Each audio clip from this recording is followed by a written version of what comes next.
जनसंख्या नियंत्रण की कोशिशों में एक कोशिश ऐसी भी है जिसे भारतीय इतिहास का काला अध्याय कहा जाता है। वो दशक था 80 का, जब पॉपुलेशन कंट्रोल शब्द ही दहशत और डर का दूसरा नाम बन गया।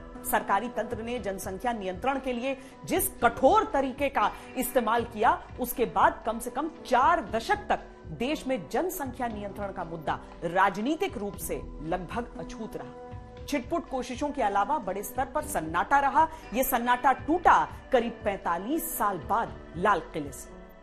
एक तमाशा जो जनसंख्या विस्फोट हो रहा है, ये जनसंख्या विस्फोट हमारे लिए,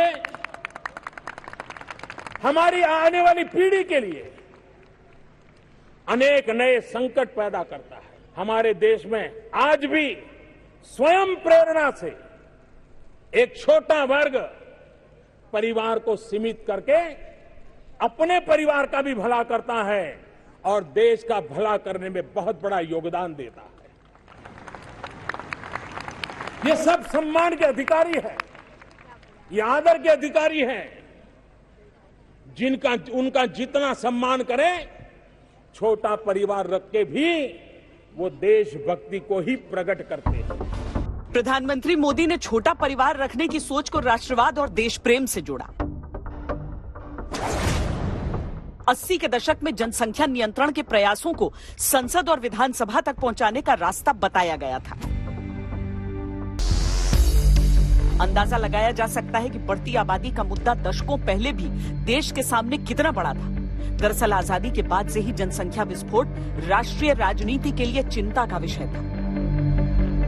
देश खाद्यान्न संकट के अलावा क्षेत्रीय समस्या से जूझ रहा था।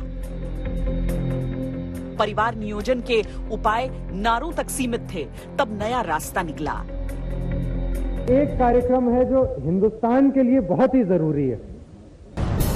संजय गांधी को राजनीति में मजबूती से स्थापित होना था। आपातकाल इसका सबसे बड़ा जरिया बना। संजय गांधी के नेतृत्व में कई अभियान थे, लेकिन नसबंदी को लेकर व्यापक अभियान शुरू किया गया। राजनीति के इशारे पर पूरा शासकीय तंत्र ही जैसे नसबंदी अभियान को सफल बनाने में जुट गया। घरों में घुसकर, बसों से उतारकर, लोभ लालच देकर तो कभी जबरदस्ती नसबंदी की जाने लगी।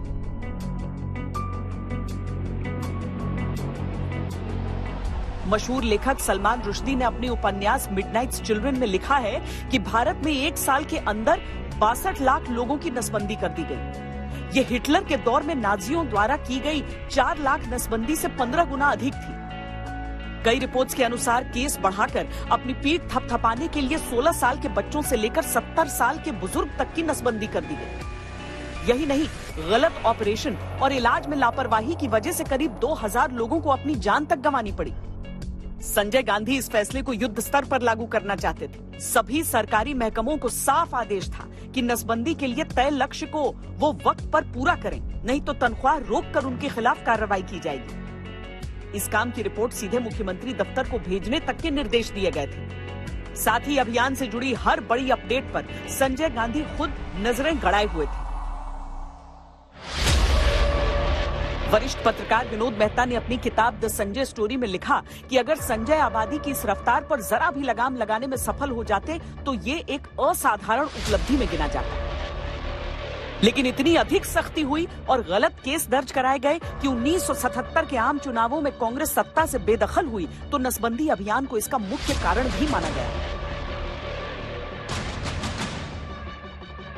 पहली गैर कांग्रेसी केंद्रीय सरकार बनाने में मुख्य भूमिका निभाने वाले अटल बिहारी वाजपेयी ने तब संजय गांधी के नसबंदी ऐलान के खिलाफ अपनी कविता से खुला विद्रोह किया।